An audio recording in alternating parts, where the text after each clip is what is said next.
The skirts are short and the hair is high, and the show is groovy. Shout the Mod musical follows the trials and tribulations of 5 women's journey through love in the 60s. Here to give us a preview of the show now playing at the Straz are stars Julia Rufino and Jessica Moreton. Good morning. Good morning. This show sounds like so much fun. Tell me a little bit about how fun it actually is being on stage and doing this every night. I don't know who wants to go first, but well, I mean, it's a lot of fun. You know, we have 5 women.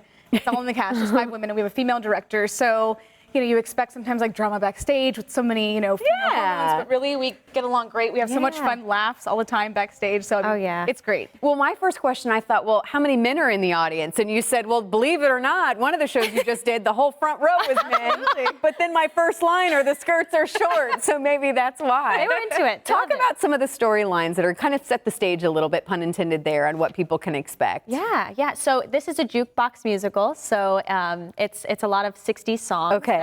You know, someone will recognize at least one of them. They're great hits, and it's kind of it tells a story of these 5 women that are at different journeys. They're at a different point in their life, and they're reading Shout, the Mod musical, the Mod magazine, and there's an advice columnist that they're writing letters to seek advice for their and this is not set in the United States, by the way. Not. It's in England. Okay, so we you have fun British accents. Yeah. Yes, and it's really cool because it parodies the societal expectations of women in the 1960s, especially. So you get to giggle at how things were then and how far we've come to now. So some of the advice is you must be a good mother and a good wife and go get a pedicure, everything will be fine. You know? Your hair, you know, now we have so much more freedom to express ourselves and not be so cookie cutter and rigid. But even in the show, it progresses from the beginning to the end. You know, our own opinions of the advice columnist and the advice she's giving us, who really see that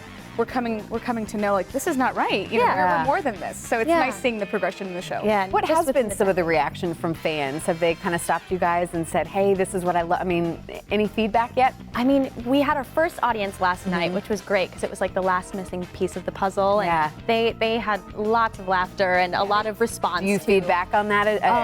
It was so refreshing having an audience and hearing afterwards that people just wanted more music and they wanted more. And that's nice. That's the biggest compliment. Yeah. Right. Tell me a little bit both about your background. Let's start with you, because what I love too is this is home for you guys. Yeah. So I most of my life here in like Clearwater, Pinellas area, and I done a lot of community theater throughout the years, and I taught dance. Used to co-run a dance studio. So this is just, you know, another step in my journey. Is there lots of dancing obviously in this too? I would imagine with the music. We're pretty I mean, groovy and well, you look beautiful this morning. You wouldn't be able to tell. And then what about you? What's your background? So I grew up in Spring Hill, Florida, which is about an hour north, and I actually went to UT right across the river. So it's really cool to be at the Straz Center and to be, you know, in my hometown and in Tampa where we did thespian festivals and stuff in high school. So it's really cool. Well, what's your take home when people come out and see this? What do you hope they kind of take, you know, other than just having a good time, which I think is going to be a given, right? How could it not be? What do you hope that women and maybe even the men in the audience? Well, I hope they realize that, you know, within every stereotype of a woman, you know, whether it's like the nerd, the promiscuous one, or the goody two-shoes, that, you know, each of those women have their own issues within. And they're not all what they are, you know, show on the outside, that there's more to them than just what, you know, they portray or their character. So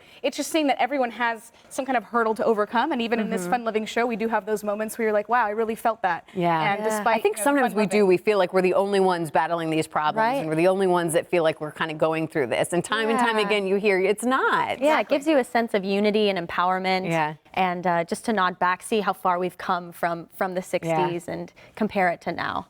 So well, it's nice. Ladies, such a joy to have you here this morning. Continue to have fun. And by the way, because they're in colors, so if you go see it, you're I'm the green girl. The green girl. And I'm red girl. And the red girl. All right. Well, again, such a pleasure. Thank you both so much for coming in. This is going to be playing for the next several weeks through the end of March, really. March 22nd is our last show. All right. Sounds good. Well, keep us posted on what's next for you ladies, okay? Thanks so much. We, of course, will put more details on our website as well.